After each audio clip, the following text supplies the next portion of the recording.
ओम नमस्ते जी। आपका स्वागत है आपका अपना चैनल आओ वेद पढ़ें में। इस चैनल पर केवल आचार्य प्रदीप कुमार शास्त्री जी का ऑनलाइन व ऑफलाइन शास्त्रीय कक्षाओं के वैदिक व्याख्यान उपलब्ध होंगे।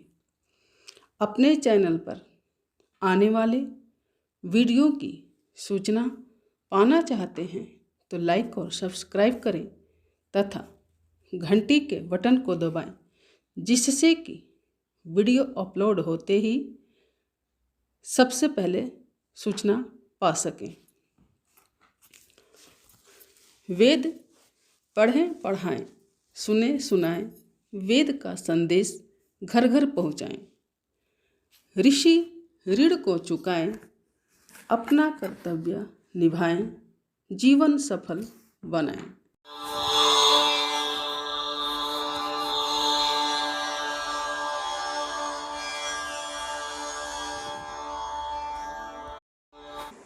वह वेदभाष्य निर्विघ्न समाप्त हो, इसके लिए वेद मंत्र के माध्यम से प्रार्थना की गई कि इस महान कार्य में जो भी आध्यात्मिक, शारीरिक, सामाजिक,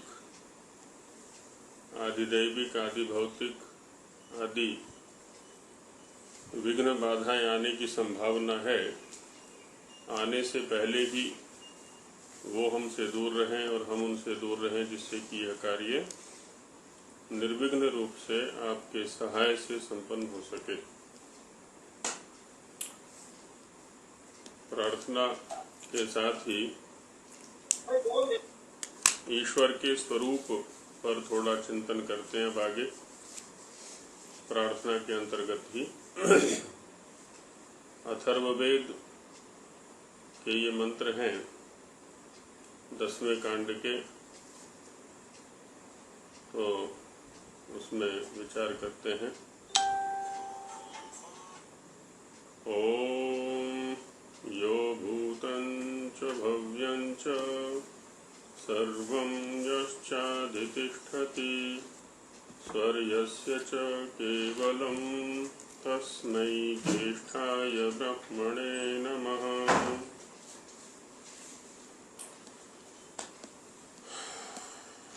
वह ईश्वर कैसा है?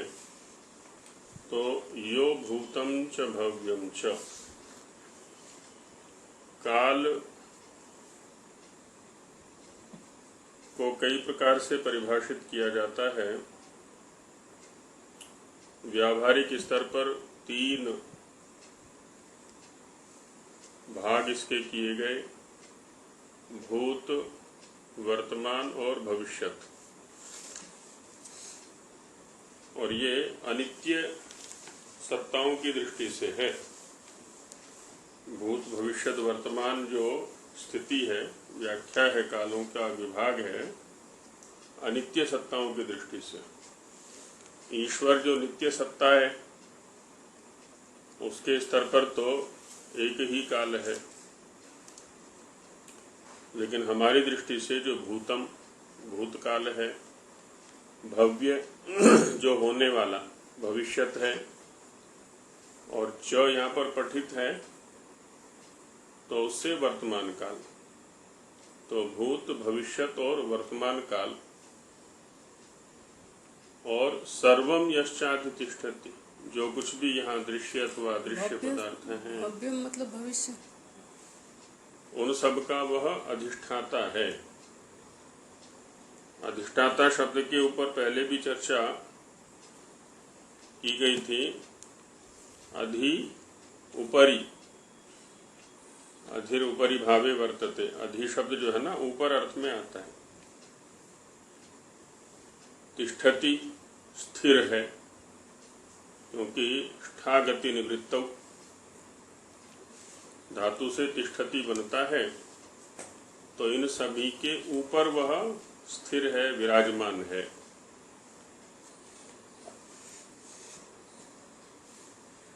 वह किसी के नीचे नहीं है, वह सर्वोपरि है। सब कुछ उसी के शासन में है, अनुशासन में है। और स्वर यस्य च केवलम, यस्य च केवलम स्वः, स्वः माने सुख। उसका जो स्वरूप है वो कैसा है? स्वः है, वह सुख स्वरूप है। स्वः शब्द सुख के लिए आता है। ऐसा सुख जिसमें दुख लेश नहीं है, दुख का एक कण भी नहीं है, ऐसा जो सुख है, ऐसे सुख वाला वह है। तो ऐसा जो वह ब्रह्म है, तस्मै ज्येष्ठाय ब्रह्मणे नमः। उस ज्येष्ठ, व्याकरण में ज्येष्ठ शब्द दो अर्थों में आता है। एक तो प्रशस्त, जो सबसे अच्छा है, और दूसरा ज्येष्ठ, जो सबसे बड़ा है। दोनों अर्थों में आता है ना। सबसे जो वृद्ध है और सबसे जो अच्छा है। ये अच्छा शब्द भी एक बड़ा रहस्य रखे हुए अपने आप में। आयुर्वेद का अध्ययन जिन्होंने किया है उनको पता होगा, जैसे अच्छ घृतम पिबती, तो यहाँ पर अच्छ माने केवल, शुद्ध, जिसमें कुछ भी मिश्रित ना हो, उसको अच्छा बोलते हैं, है ना। अच्छ माने केवल।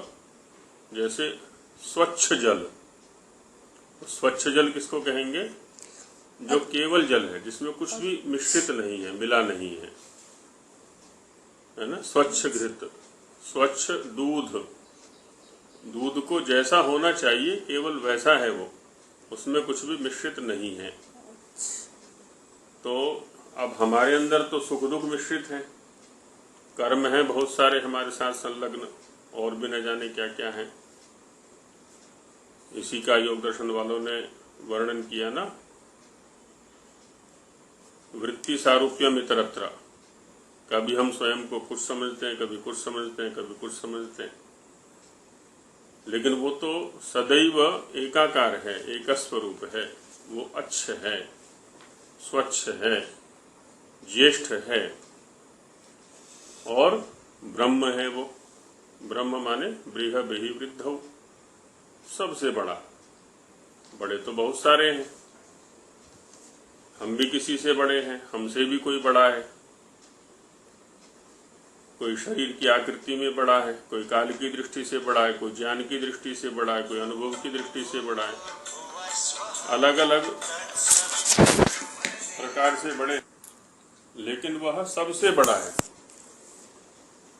तो इसलिए कहा ब्रह्म है जो, उसको नमः। अब वेद भाष्य का यहाँ प्रसंग चल रहा है। सोचने वाला, विचारने वाला जो प्रसंग है वो ये है, वेद भाष्य का प्रसंग चल रहा है। निर्विघ्न समाप्ति की प्रार्थना हम कर चुके हैं। अब उसको इन विशेषणों से युक्त को नमः किस लिए किया जा रहा है? हम कहते हैं कि उसी को तो जानने का यत्न यहाँ पर किया जा रहा है वेद भाष्य के माध्यम से। तो वेद भाष्य, वेद जो कि उसी का ज्ञान है, उस परब्रह्म का ही ज्ञान है, तो उसको माने उसके ज्ञान को हम लेना चाहते हैं, यथार्थ रूप में समझना चाहते हैं। तो जो परब्रह्म का ज्ञान है वह उसको नमन किए बिना कैसे प्राप्त हो सकता है? उसके प्रति समर्पण किए बिना कैसे प्राप्त हो सकता है? तो ये तो एक अनिवार्य कर्तव्य है। जैसे वृक्ष का ज्ञान हमें प्राप्त करना है ना। वृक्ष के पास जो ज्ञान है या वृक्ष संबंधी जो ज्ञान है, उसके लिए वृक्ष का सानिध्य परम आवश्यक है। कोई ये कहे कि नहीं पुस्तकों से ज्ञान प्राप्त कर लेंगे हम, तो वृक्ष के पास जाने की आवश्यकता ही नहीं है। तो जिसने पुस्तक में लिखा है उसने तो वृक्ष का सानिध्य प्राप्त किया है ना। बिना उस वस्तु या व्यक्ति के सानिध्य के तत्संबंधी ज्ञान हमें प्राप्त नहीं हो सकता। इसलिए उसके प्रति नमन अत्यंत आवश्यक है, उसके प्रति समर्पण अत्यंत आवश्यक है। और ये जो नमः शब्द है ये भी अनेक अर्थों में प्राप्त होता है वैदिक वाङ्मय में। नमः शब्द अन्न के अर्थ में भी आता है। नमः शब्द दंड जैसे अर्थ में भी आता है, दस्युभ्यो नमः। अब यहाँ परमेश्वर का प्रसंग है, ब्रह्म का प्रसंग है, तो ब्रह्म के प्रसंग में नमः क्या रहेगा? उसके प्रति समर्पण, उसके जो गुण हैं, उसके जो कर्म हैं, उसका जो स्वभाव है, उसका जो अस्तित्व है, उसकी जो सत्ता है, जिस भी रूप में, उसके प्रति पूर्ण समर्पण, वही उसके प्रति नमः होगा। हिंदी भाग में स्वामी जी महाराज इसका भाव दिखाते हैं कि यो भूतम, नहीं पहले तो संस्कृत भाग है ना, हाँ पहले संस्कृत भाग पढ़ेंगे फिर हिंदी भाग पढ़ेंगे उसका। संस्कृत भाग को देखते हैं पहले। यो भूतंच, यो भूत भविष्यत वर्तमानान कालान, अब देखिए वर्तमान काल भी आ गए यहाँ पर। जो भूत, भूत माने जो हो चुका है, अभूत बभूव इति भूतम या भूतः, और भविष्यति इति भविष्यत जो आगे होने वाला है, और वर्तते इति वर्तमानः जो इस समय चल रहा है। और वर्तमान ही आधार होता है भूत का भी और भविष्यत का भी। तो इन तीनों कालों को, और सर्वम, सर्वम जगत च अधितिष्ठति, इन तीनों कालों को भी और इस संपूर्ण जगत का भी जो अधिष्ठाता है, इसके ऊपर विद्यमान है, सबसे ऊपर जिसकी सत्ता है, तीनों कालों से भी वो ऊपर है। और इन तीनों कालों में विद्यमान जो ये संपूर्ण जगत है, इससे भी ऊपर विद्यमान है वो।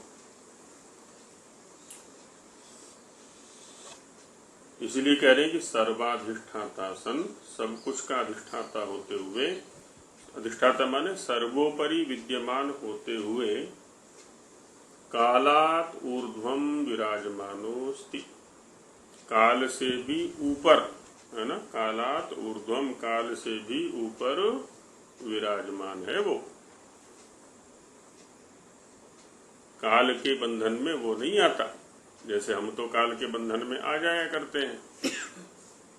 हमें तो मुक्ति भी सीमित काल के लिए मिलेगी, दुख भी सीमित काल के लिए, सुख भी सीमित काल के लिए, सब कुछ सीमाओं के अंतर्गत है, मर्यादाओं के अंतर्गत है। वहां ऐसा नहीं है, वहां सब कुछ असीमित है, कोई काल की मर्यादा वहां पर कार्य नहीं करती। और यस्य च केवलम निर्विकारम स्व सुख स्वरूपम अस्ति, स्व का अर्थ दिया महाराज ने, यस्य च केवलम, और जिसका केवल, केवल माने अकेला, अच्छ, स्वच्छ, विशुद्ध,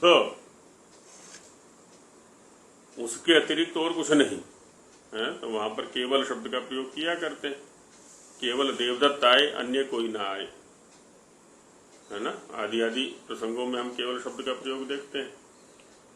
तो यहाँ पर निर्विकारम है ना, केवलम निर्विकारम, जब ये कह रहा है निर्विकार के साथ में केवल शब्द को लगाया है यहाँ पर, इसका मतलब विकार सर्वथा, सब प्रकार के विकारों से रहित, किसी भी प्रकार का विकार उसमें नहीं होता है।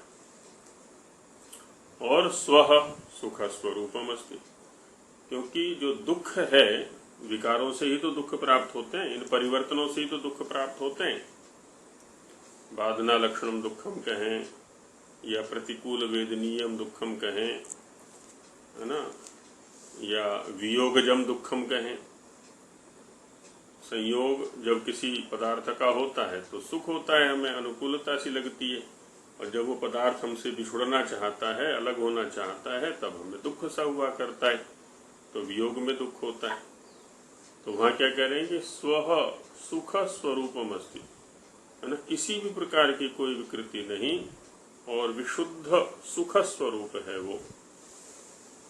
इसी को आगे खोल रहे हैं, यस्मिन दुखम लेश मात्रम अपि नास्ति, जिसमें कि दुख का लेश, लेश माने बिंदु भी नहीं है ना। लिश अल्पी भावे धातु है तो उसी से लेश बनता है ना, थोड़ा सा भी दुख नहीं है।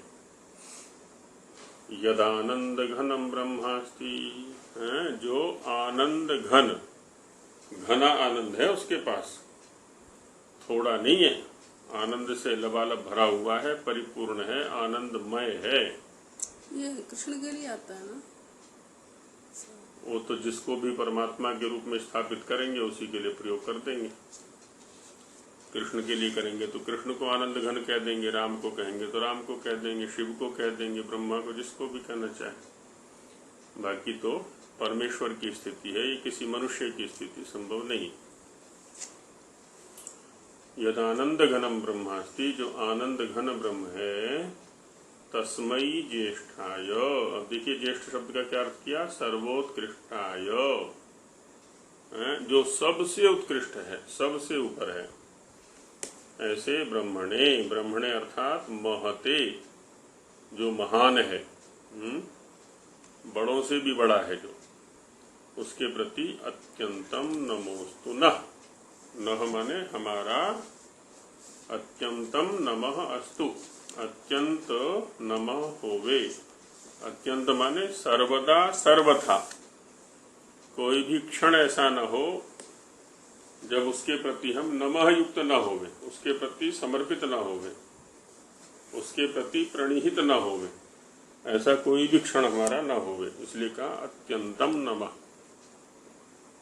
हिंदी में इसका भाषार्थ देते हैं महाराज कि जो परमेश्वर एक भूतकाल जो व्यतीत हो गया है ना, भूतकाल कहते हैं जो बीत चुका है, चकार से दूसरा जो वर्तमान है, क्योंकि च जो होता है ये दूसरे के संग्रह के लिए होता है, भव्यम च, और तीसरा भविष्यत जो होने वाला है, आगे होगा। इन तीनों कालों के बीच में जो कुछ होता है संसार में, जो कुछ भी हो रहा है इन तीनों कालों में ही तो होगा, इन तीनों कालों से बाहर कुछ भी नहीं है। उन सब व्यवहारों को वह यथावत जानता है ना, जो कुछ होगा, हो रहा है, हुआ है, सब कुछ का एकदम एक एक कण का और एक एक क्षण का हिसाब उसके पास है, गणना उसके पास है। तथा जो सब जगत को अपने विज्ञान से ही जानता, रचता, पालन, लय करता और संसार के सब पदार्थों का अधिष्ठाता अर्थात स्वामी है। ओम जी। आचार्य जी, भविष्य की बात भी जानते हैं, इसलिए भविष्य के बारे में बताया। भूत, वर्तमान, भविष्यत, मैंने आरंभ में कहा था कि ये अनित्य सत्ताओं की दृष्टि से व्यवहार हैं, ईश्वर की दृष्टि से नहीं है। ईश्वर की दृष्टि से तो एक ही काल है, बाकी जो अनित्य सत्ताएं हैं, चाहे संसार है या हम लोग हैं, वृक्षादि हैं, पर्वत आदि हैं, लोक लोकांतर हैं, इनमें हम प्रयोग किया करते हैं कि ये उत्पन्न हुए, ये अब हैं, आगे रहेंगे, आगे प्रलय में चले जाएंगे, पहले प्रलय में गए थे, आदि आदि। तो ईश्वर के पास तो ऐसा कोई अस्तित्व है ही नहीं जहाँ पर इन तीनों कालों का संबंध लग सके, वहाँ तो एक ही काल रहता है हमेशा। अरे जी, मेरा केवल ये सवाल था, भविष्य में जैसे हम क्या करेंगे, इस तरह का भी कोई परमात्मा को? नहीं, परमात्मा को यदि हो भी तो उससे हमें क्या लाभ होगा? बात सोचने की है ना। हमें तो नहीं है ना उस चीज का ज्ञान, हम तो अपने ढंग से करेंगे, हमें तो स्वतंत्र किया हुआ है। हाँ, उसमें ये है ना, जैसे कर्म जो हमने किया है उसके आधार पर फल निश्चित हो गया, कब मिलना है, कैसे मिलना है, कहाँ मिलना है, वो ईश्वर की व्यवस्था है। उसका ज्ञान हमें नहीं है, ईश्वर को है। वो तो भविष्य में मिलेगा हमें जो कुछ मिलने वाला है। तो जी ईश्वर की सत्ता कालातीत है।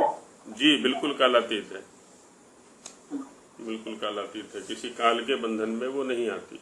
इससे परे। हाँ जी, हाँ जी, इसलिए तो कहा ना इन तीनों से ऊपर है, वो तीनों से ऊर्ध्व, कालात ऊर्ध्वम संस्कृत में कहा था। काल से ऊपर है, काल का व्यवहार वहां नहीं है। ये सब तो व्यवहार हमारे लिए है। तो आचार्य जी, मेरा सवाल तो ये था कि भविष्य में हम क्या करेंगे ये भी ईश्वर को पता है। भविष्य में हम क्या करेंगे ईश्वर को ही नहीं, ये तो हमें भी पता होता है। आपके यहाँ एक वाक्य प्रचलित है, पूत के पांव पालने में दिख जाते हैं। उसका क्या तात्पर्य है? पूत के पांव पालने में दिख जाते हैं कि जब बच्चा शिशु होता है ना, छोटा होता है, पालने में जब झूल रहा होता है, तो वही गतिविधियों को देख करके उसकी जो दादी है, दादा है, आदि आदि जो भी है ना, वो अनुमान कर लिया करते हैं कि कैसा बनेगा आगे। तो भविष्य का अनुमान कर लिया हमने। ईश्वर के यहाँ तो सब कुछ प्रत्यक्ष है। ठीक है। वो तो हमारे स्तर पर भी जितना जितना ज्ञान बढ़ा करता है ना, उतना उतना ऋषियों को भी है। परमात्मा की तो बात अलग है, ऋषि लोग भी वर्तमान में ही भविष्यत को बहुत कुछ जान लिया करते हैं। स्वामी जी महाराज के जीवन की कई घटनाएं प्रसिद्ध हैं ही, सबने सुनी होंगी।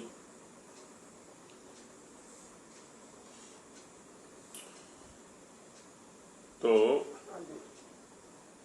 अब देखिए, अपने ही ज्ञान से, यहाँ जो ये शब्द रखा ना स्वामी जी महाराज ने हिंदी में, तथा जो सब जगत को अपने विज्ञान से ही, अपने विज्ञान से ही माने वहां नैमित्तिक ज्ञान नहीं है। जैसे हम तो किसी अपने से बड़े से पढ़ते हैं पहले किसी भी विषय में, तब जाकर के कुछ किया करते हैं। मकान कैसे बनाना है पहले हमें सीखना पड़ेगा किसी से, खेती कैसे करनी है हमें सीखना पड़ेगा, पढ़ाई कैसे करनी है हमें सीखना पड़ेगा, यहाँ तक कि रोटी कैसे खानी है ये भी सीखना पड़ता है हमें। तो चलना कैसे ये भी सीखना पड़ता है, दूसरे सिखाते हैं सब कुछ हमें तो।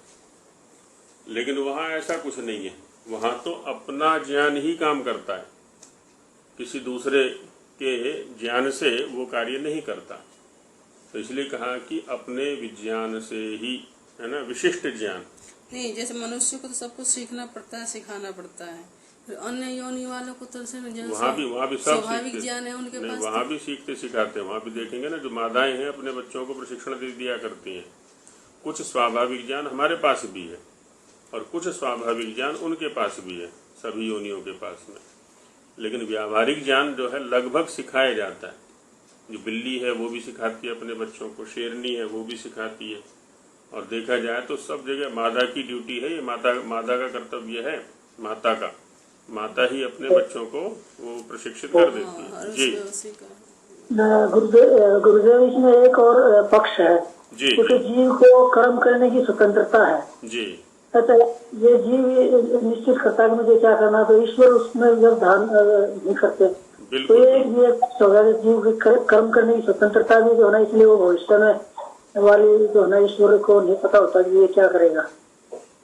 हाँ, नहीं, ये हम आपस में व्यवहार किया करते हैं।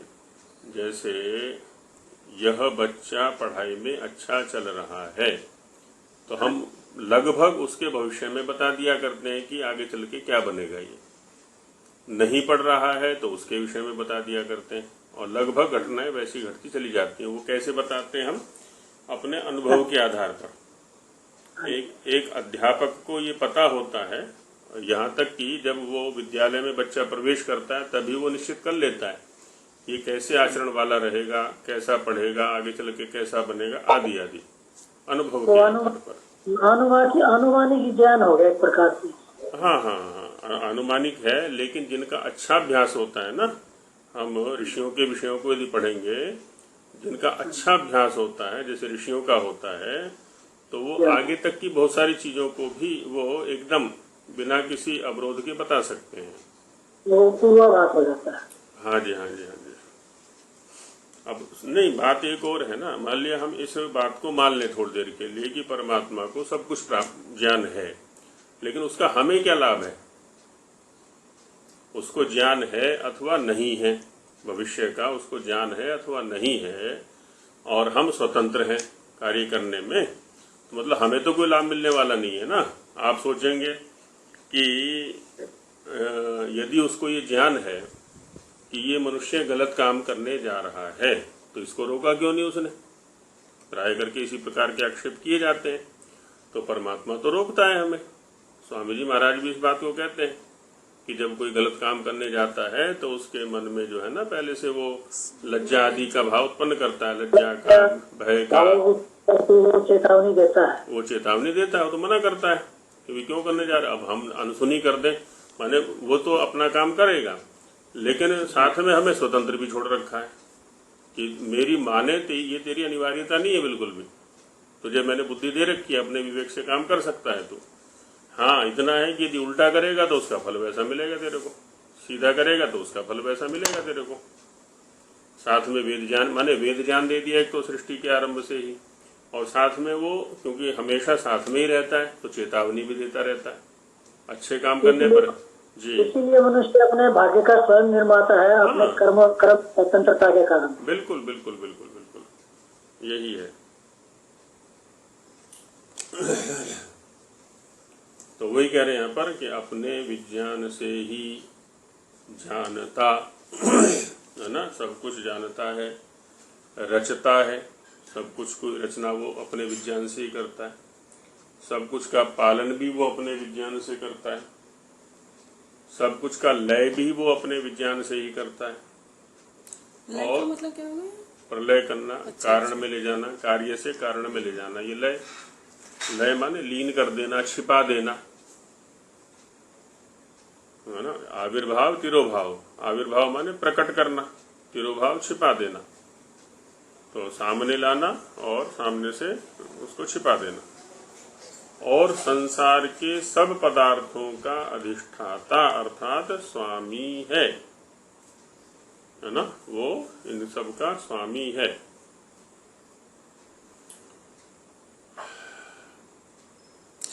जैसे किसी व्यक्ति विशेष के जैसे ये संस्था में अधिष्ठाता का, तो वो भी है, उस संस्था का अधिष्ठाता है, माने उस संस्था के ऊपर है वो।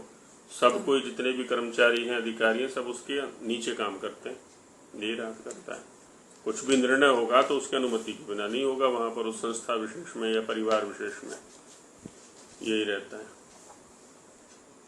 अब देखिए, स्वामी शब्द का एक अर्थ तो वहां आया था आरंभ में, जहाँ स्वामी दयानंद सरस्वती का परिचय दिया गया था, वहां स्वामी शब्द का क्या अर्थ आया था, है ध्यान किसी को? स्वामी शब्द का अर्थ वहां पर क्या आया था तृतीय श्लोक में? जो आरंभ में तृतीय श्लोक है, वहां स्वामी शब्द के लिए क्या शब्द आया है? दया या आनंदो वाले श्लोक में स्वामी के लिए कोई शब्द आया है? क्योंकि तीनों शब्दों का परिचय दिया है वहां पर, दयानंद सरस्वती, स्वामी दयानंद सरस्वती, तीनों शब्दों का परिचय वहां पर दिया गया है। तो है किसी के ध्यान में वहां स्वामी शब्द का क्या अर्थ है? तो आत्मविदिता। हाँ, स्वात्म विदिता है ना। स्वामी माने स्वात्म विदिता है ना, अपने आत्मा को, अपने स्वरूप को जिसने जान लिया है वो स्वामी है, और जिसने अपने स्वरूप को नहीं जाना है वो नौकर है, सीधी सी बात है ना। नौकर है माने प्रकृति जैसा जैसा कहती रहती है वैसा वैसा ही करता रहता है। नौकर माने नूकर, नूकर, नूकर, हरियाणा में यही तो कहते हैं ना। जो भी काम करने वाला कर्मचारी होता है हमारे अधीन, तो उससे क्या कहते हैं लौकिक भाषा में? नूकर, नूकर, नूकर, नूकर, माने ऐसे कर, ऐसे कर, ऐसे कर, तो वो नौकर हो गया। तो ऐसी इंद्रियां कहती रहती हैं, प्रकृति कहती रहती है हमसे, चल इसे भोग, इसे भोग, इसे भोग, इसे भोग, है ना। और उसी को हम अपना स्वरूप समझे बैठे रहते हैं। तो स्वामी तो वही है जिसने अपने स्वरूप को जान लिया है, दूसरा कोई स्वामी नहीं हो सकता है, और वही इनका स्वामी बन सकता है फिर। तो परमात्मा तो स्वभावतः ही वैसा है,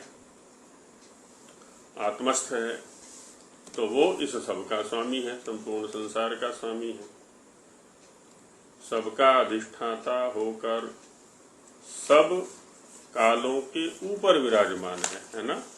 किसी भी काल का बंधन उसको नहीं बांध सकता, सभी बंधनों से वो ऊपर है। और स्वर्यस्य च केवलम, जिसका सुख ही केवल, केवल माने विशुद्ध स्वरूप है ना, केवल माने अकेला या विशुद्ध अच्छा स्वरूप है। स्वस्य रूपम स्वरूपम, अपना जो रूप है उसका वो कैसा है, सुख है। यहां भी तो बोल दिया करते हैं ना, जिसके पास जो वस्तु अधिक होती है, किसी के पास धन अधिक है तो उसको धन ही बोल देते हैं लक्ष्मी आदि शब्दों से, या लक्ष्मीपति। किसी के पास विद्या अधिक है तो उसको विद्या बोल देते हैं कि वो तो विद्या का सागर है। अजय विद्या का सागर क्या, साक्षात विद्या ही है वो तो, है ना। विद्या नहीं, ऐसा लगता है जैसे शरीर धारण कर लिया हो। तो विद्यामय, जिसके पास विद्या अधिक होती है उसको हम विद्या बोल देते हैं। तो वैसे यहाँ पर भी ये सुख है ना, सुख ही सुख है,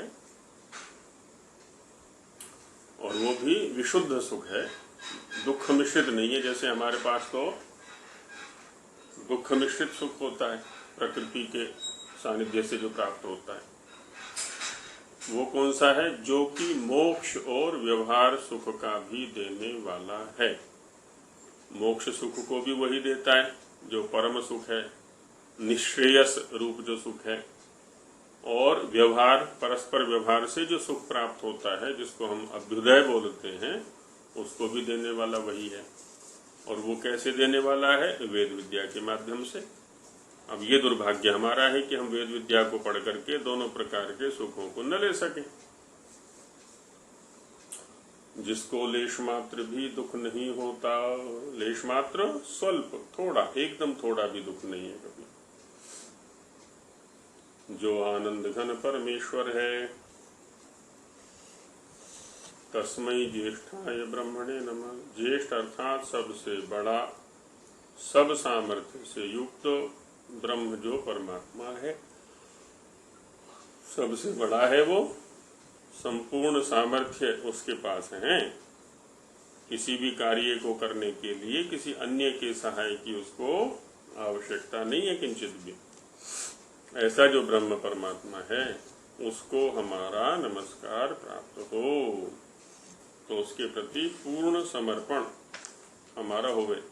क्योंकि जो हम नमस्ते करते हैं वहां भी क्या करते हैं, नमस्ते का एक माने, वैसे तो नमस्ते करने में कई अभिनय किए जाते हैं, कई नाटक करते हैं ना, कहीं हाथ जोड़ करके नमस्ते कर रहे हैं, तो माने हम संपूर्ण हृदय से आपके प्रति समर्पित हैं, विचार से, हृदय से, आपके भावों से आपके प्रति समर्पित हैं, ये रहता है। सिर झुकाते हैं, उसके सामने सिर झुकाते हैं हम।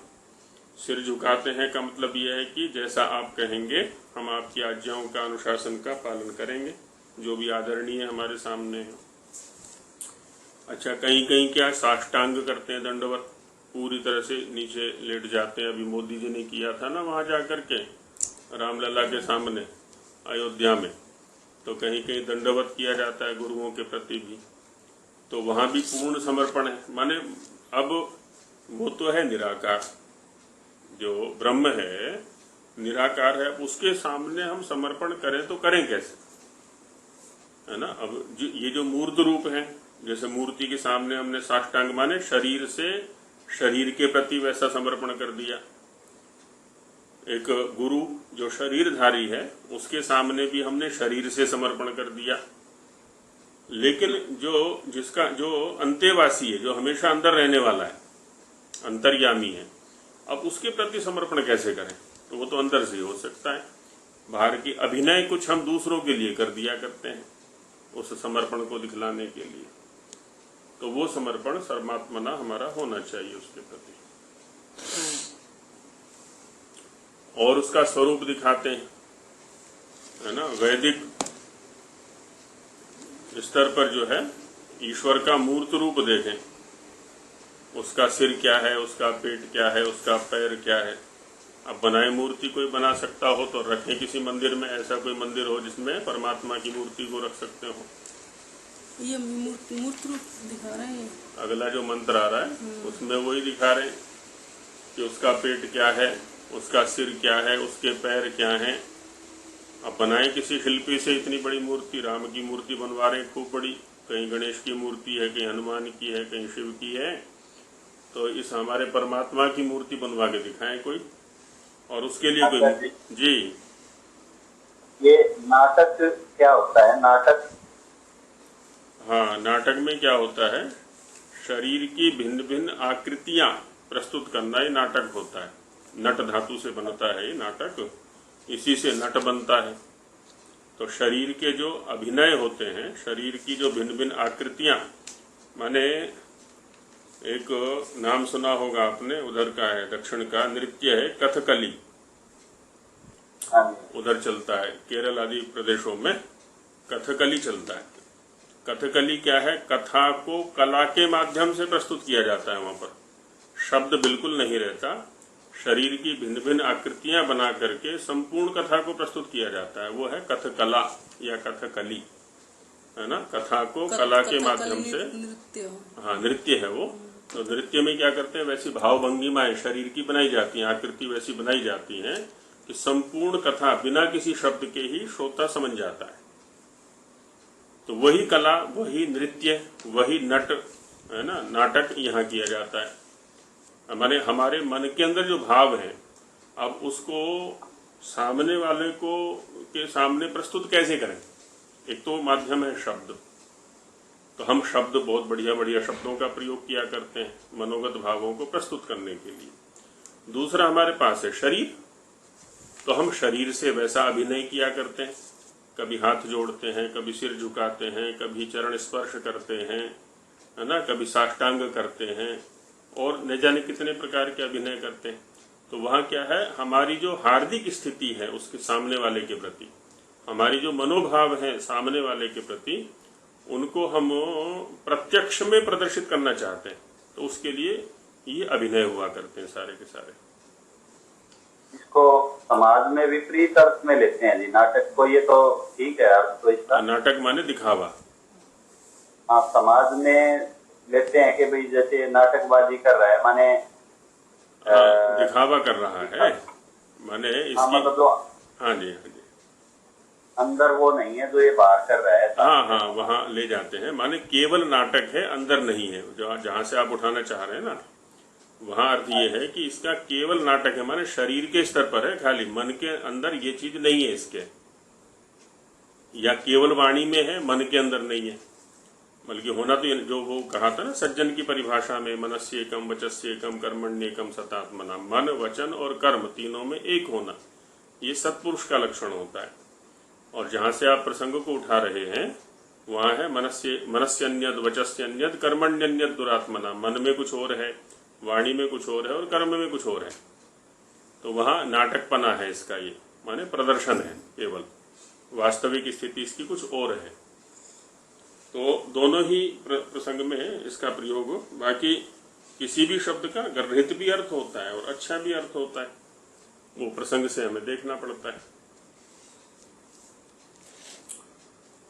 आचार्य जी।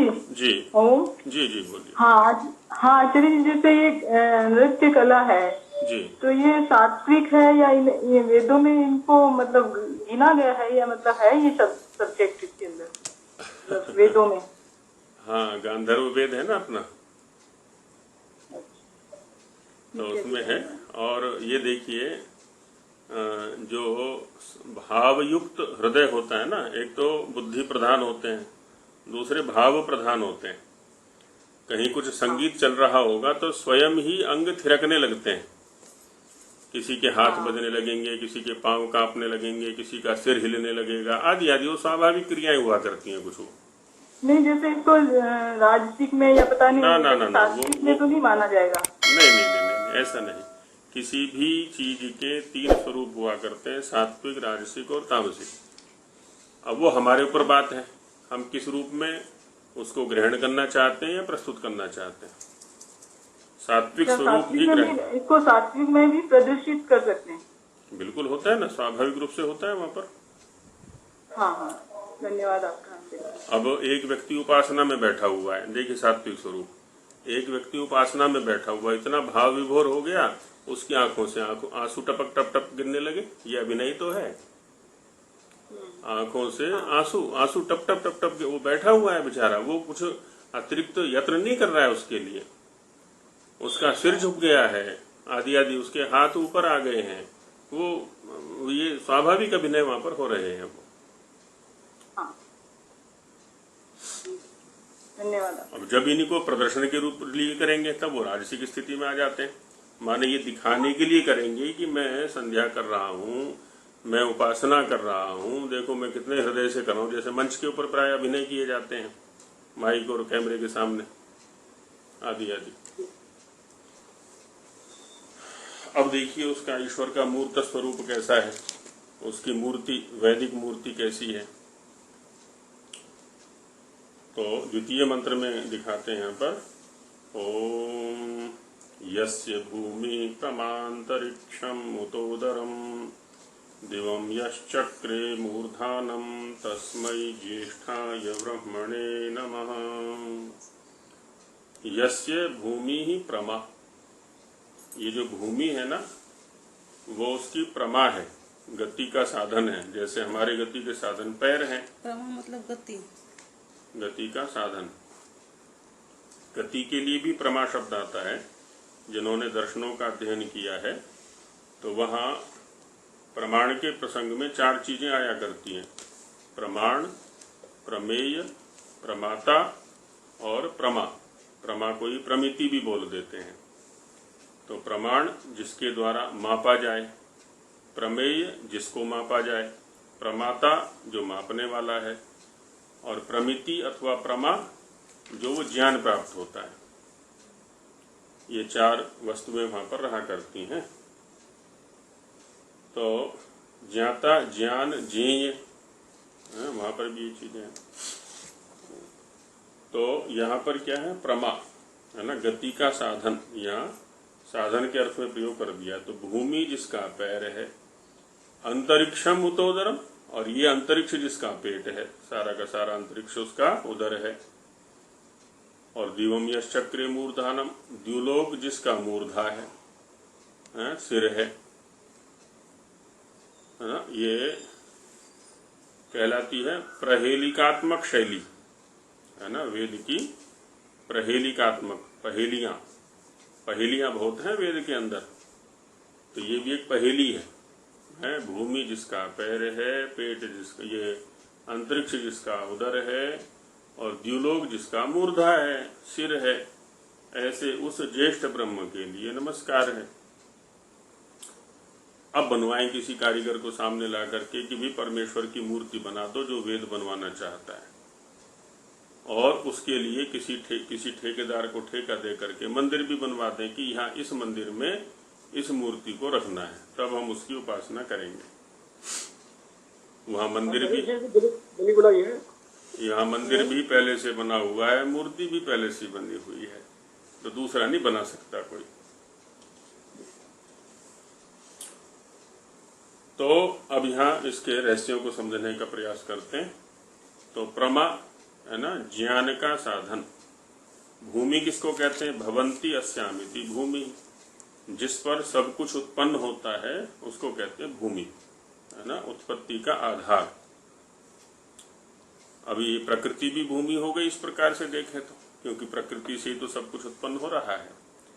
और इसका अध्ययन करें हम, कैसे उत्पन्न हो रहा है, क्या क्या उत्पन्न हो रहा है, क्या विचित्रताएं हैं वहां पर, उसकी कार्यशैली क्या है, कार्य प्रणाली क्या है। तो ज्ञान कराएगी कि नहीं अपने, उसका चित्रकार का, उस रचनाकार का ज्ञान कराएगी ये भूमि हमें। भोग और अपवर्ग के लिए दृश्य है, ऐसा योग वालों ने कहा। दृश्य माने जो कुछ भी दिख रहा है। अब भोग वाला तो उसको उसका भोग के लिए प्रयोग करता है कि भोगो, खूब भोगो, इसको खूब भोगो। और दूसरा उसके यथार्थ ज्ञान से उसी का उपयोग अपवर्ग के लिए कर लेता है कि भाई भोगने के लिए नहीं है ये तो अपवर्ग के साधन के रूप में मिली है हमको। तो अपवर्ग माने उसके पीछे जो रचनाकार बैठा हुआ उसके ज्ञान के लिए मिली है ये, उसका ज्ञान करें। तो यस्य भूमि प्रमा और अंतरिक्षम उतोदरम, उत माने और ये जो अंतरिक्ष है उदर है। अब उदर के अंदर ही तो सब कुछ जाता है। अब इधर भूमि और द्यू के बीच में ही सब कुछ है, जो कुछ भी है यहाँ पर। द्युलोक जो प्रकाश लोक है ऊपर, और इधर भूमि जहाँ हम बैठे हुए हैं, और इसी के बीच में सब कुछ है। भूमि और सब कुछ बनना बिगड़ना इसी के बीच में चल रहा है हमारी दृष्टि से। भूमि और अंतरिक्ष के, हाँ, अंतरिक्ष तो बीच का भाग हो गया ना, भूमि और उसके द्युलोक के बीच में। अंतरिक्ष माने अंतराक्षांतम, अंतरा माने मध्य, क्षांतम निवसितम, जो बीच में रहने वाला है उसको अंतरिक्ष बोलते हैं, जो बीच वाला है। तो ये उधर भी बीच वाला हो गया, पैर और सिर की अपेक्षा से जो बीच का भाग है, जिसको धड़ बोलते हैं। और दिवम यश चक्रे मूर्धानम, दिखाने का काम द्युलोक से हो रहा है। यहाँ पर द्युलोक वाला जब लाइट जलाता है तो सब कुछ चमक जाता है यहाँ पर। ऐसे मस्तिष्क यदि ठीक है तो सारी क्रियाएं ठीक चला करती हैं इसकी, पिंड की, शरीर की। आयुर्वेद में वात के 80 रोग बताए हुए हैं। वातजन्य 80 हैं, पित्तजन्य 40 हैं और कफजन्य 20 हैं। तो 80, 40 और 20 का अनुपात है। और यदि लोगों से आयुर्वेद को उठाना चाहे ना, कोई जैसे उल्टी सीधी बातें करने लगता है, उल्टे सीधे कर्म करने लगता है, तो क्या कहते हैं, तेरी हवा खराब हो रही है, हवा ठीक कर दूंगा तेरी, है ना। तो हवा माने तेरी वात विकृत है, क्योंकि वातजन्य रोग, ऊपर ऊर्ध्वजत्रु जो रोग होते हैं ना, मस्तिष्क आदि के हैं, ऊपर के हैं जो ये, उनमें वात की विकृति ही प्रधान कारण हुआ करती है। तो वात यदि ठीक हो जाए तो मस्तिष्क ठीक है, मस्तिष्क ठीक है तो सारे काम ठीक है फिर हमारे। तो इसलिए हवा को ठीक रहना, हवा का ठीक रहना बहुत आवश्यक है, शरीर के अंदर भी और बाहर भी। तो अंतरिक्षम उतोदरम, और ये जो बीच वाला भाग है ना निरुक्त के अंदर, निरुक्त का जो उत्तरार्ध है उसका नाम है दैवत कांड। देवों को 3 भागों में बांटा है वहां पर, पृथ्वी, अंतरिक्ष और द्युलोक, ये 3 स्थानों पर देव रहा करते हैं। पृथ्वी की प्रधान देवता है अग्नि, अंतरिक्ष के प्रधान देवता है वायु अथवा इंद्र, और द्युलोक की जो प्रधान देवता है वो है आदित्य। तो अग्नि, वायु, आदित्य, ये 3 क्रम से वहां पर रखे हुए हैं। तो वायु मध्य की प्रधान देवता है। ये भूमि, अग्नि और क्या है, महाव्याहृति आहुतियां हम देते हैं। कौन सा है पहला, भूरग्नये प्राणाय स्वाहा। तो भू, अग्नि, प्राण, इन 3 का संबंध हो गया। भुवर वायवे अपानाय स्वाहा, भुवः माने अंतरिक्ष, भुवः वायु अपान, इनका संबंध हो गया। स्वरादित्याय व्यानाय स्वाहा, स्वः द्युलोक, आदित्य देवता हो गया, और व्यान का संबंध यहाँ पर हो गया। तो ये 3 महाव्याहृतियां हैं, वो 3 लोगों का वहां पर दिग्दर्शन करा रही है, और उनकी देवताओं का निर्देश भी हो गया है, और उनके साथ में किस प्राण का संबंध है उसका भी हो गया है। दिवम यश चक्रे मूर्धानम, तो जिस प्रकार से यहाँ पिंड के अंदर ये मूर्धा, ये जो शरीर है, ये सिर है, वहीं से सारी गतिविधियों का संचालन होता है, तो वैसे ही यहाँ पर भी हो गया। द्युलोक इस सौरमंडल का कह ले, है ना, वो मूर्धा हो गया है। और चूंकि हमारे सामने ये है और हम किसी भी परोक्ष वस्तु को समझने के लिए प्रत्यक्ष का ही आश्रय लिया करते हैं, तो प्रत्यक्ष में जो दिख रहा है वो क्या है? भूमि है, अंतरिक्ष है और द्युलोक है। इसी के माध्यम से हम उस परब्रह्म को समझने का प्रयास कर रहे हैं यहाँ पर। तो ऐसा ऐसा जो है वो तस्मै ज्येष्ठाय ब्रह्मणे नमः, उस सर्वश्रेष्ठ के लिए हमारा सर्वात्मना नमः है, समर्पण है। द्वितीय मंत्र के व्याख्यान में संस्कृत भाग में स्वामी जी कहते हैं यस्य भूमि प्रमा। अब देखिए प्रमा शब्द का क्या अर्थ किया? यथार्थ ज्ञान साधनम। यथार्थ ज्ञान का साधन है कौन? भूमि। कैसे है? पादा विवास्ति, पादों पैरों के समान। जैसे हमारे पैर है ना, ले जाते हैं कभी कहीं जहां भी चाहते हैं वहीं लेके चल देते हैं हमें। पाद भी माने पद्यते गम्यते आभ्याम इति पादौ, जिनके द्वारा गमन किया जाता है, स्थानांतर की प्राप्ति की जाती है, उसको कहते हैं पाद, है ना, गति का साधन। तो पैरों के समान है, पाद के समान है, यथार्थ ज्ञान का साधन कौन है? वो भूमि है। और अंतरिक्षम यस्य उदर तुल्यमस्ति, अंतरिक्ष जिसके उदर के सदृश है। अंतरिक्ष को थोड़ा व्यापक अर्थ में यदि हम समझना चाहें ना, दो पिंडों के बीच में जो है वो अंतरिक्ष है। दो स्थूल पिंडों के मध्य का जो अवकाश है वो अंतरिक्ष है।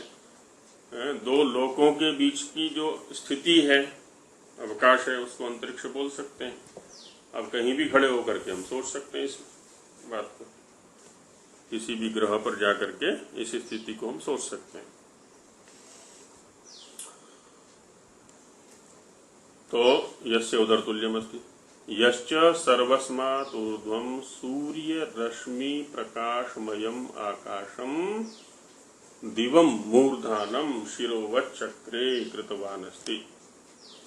यश्च और जो सर्वस्मात् ऊर्ध्वं सबसे ऊपर, ऊर्ध्व माने ऊपर, क्या? सूर्य रश्मि प्रकाशमयम, जहां पर सूर्य की रश्मियों का प्रकाश भरा हुआ है, अत्यधिक है। ये जो मयठ प्रत्यय होता है ना, मय शब्द जो आता है वो अत्यधिक अर्थ में आता है। जैसे तन्मय आदि आदि प्रयोग करते हैं ना, धनमय, विद्यामय, ज्ञानमय।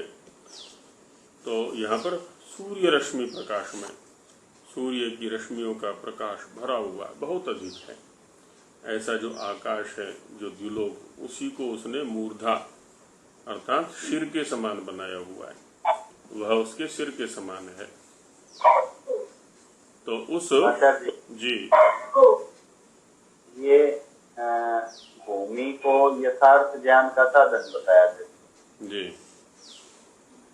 तो क्या अंतरिक्ष अगर अर्थापत्ति से ले में तो अंतरिक्ष यथार्थ ज्ञान का साधन नहीं, या भूमि को ही क्यों बताया? अब उपमा से इस अर्थ को निकालने का प्रयास करते हैं।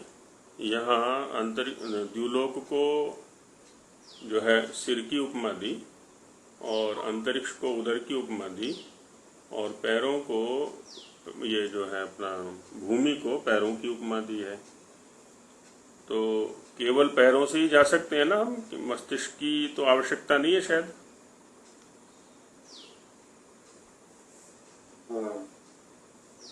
या मस्तिष्क की आवश्यकता पड़ेगी गति में? तो ऐसे, तो इससे ये दिख रहा है हमें कि तीनों परस्पर संबद्ध हैं, केवल किसी एक से काम नहीं चल सकता। माने उसके संपूर्ण स्वरूप को समझने के लिए, जैसे इस पिंड के संपूर्ण स्वरूप को समझने के लिए या इस पिंड के प्रयोजन तक पहुंचने के लिए तीनों की आवश्यकता है। पैर भी चाहिए, मध्य भाग भी चाहिए और सिर भी चाहिए। किसी एक को भी हटा देंगे तो गति नहीं होने वाली है। यहाँ पर ये ठीक है, पैर गति का मुख्य साधन है ना, पैर गति का मुख्य साधन है। हम ये भी कह सकते हैं कि पैरों के स्थान पर कुछ और जुगाड़ लगा लें, वो एक अलग, वो पैरों का ही तो प्रतिनिधि रहेगा सब। चाहे गाड़ी रख लें, चाहे रिक्शा रख लें, साइकिल रख लें, कुछ भी रख लें, वो पैरों का ही प्रतिनिधि है वो सारा। तो बिना मस्तिष्क के पैर गति नहीं कर सकते, ज्ञानेंद्रियों के बिना तो कर्मेंद्रियां कुछ कर ही नहीं सकती। और उधर जो मध्य भाग है जहाँ से पूर्ति हो रही है सब कुछ की, उसके बिना भी स्थिति नहीं है, इसकी गति नहीं। तो वैसे यहाँ पर भी रखेंगे इसको। सब कुछ परस्पर संबद्ध है। शिरोव चक्र।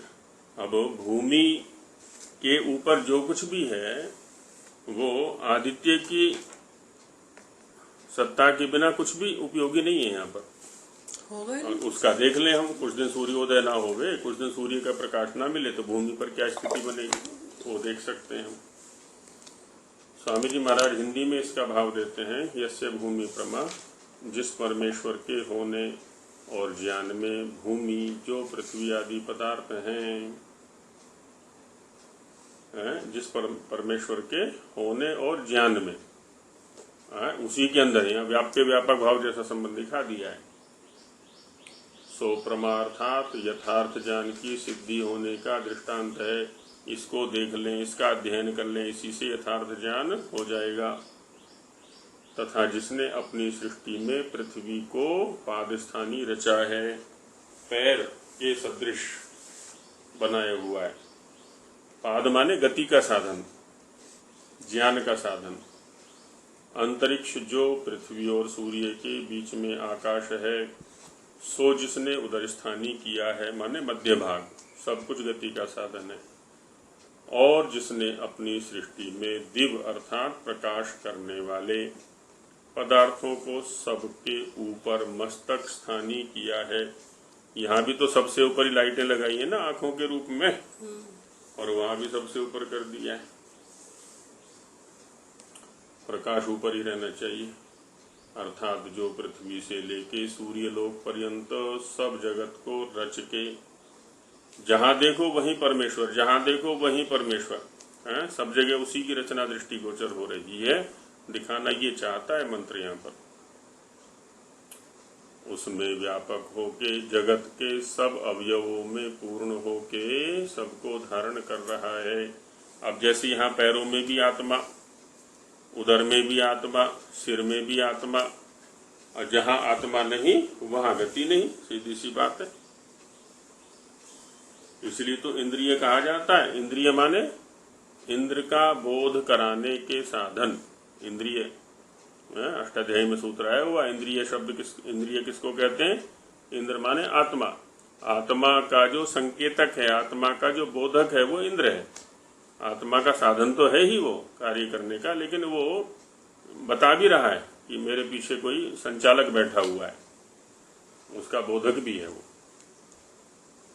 वैसे यहाँ पर भी सृष्टि का कण कण बता रहा है, सृष्टि के कण कण की रचना बता रही है कि मेरा कोई रचनाकार है, संचालक है, व्यवस्थापक है। जगत के सब अवयवों में पूर्ण होकर सबको धारण कर रहा है। उस पर ब्रह्म को हमारा अत्यंत नमस्कार हो, है ना। हर क्षण उसी में वास रहे हमारा, हर क्षण उसकी स्मृति बनी रहे, हर क्षण उसके प्रति समर्पण हमारा बना रहे। अभी 2 मंत्र और हैं जो उसके स्वरूप को ही चिंतन करवाएंगे, इन्हें कल करेंगे, अभी समय हो गया। ओम सहना भवतु सहनौ भुनक्तु सह वीर्यं करवावहै तेजस्विनावधीतमस्तु मा विद्विषावहै। ओम शांति शांति शांति। सभी को नमस्ते जी।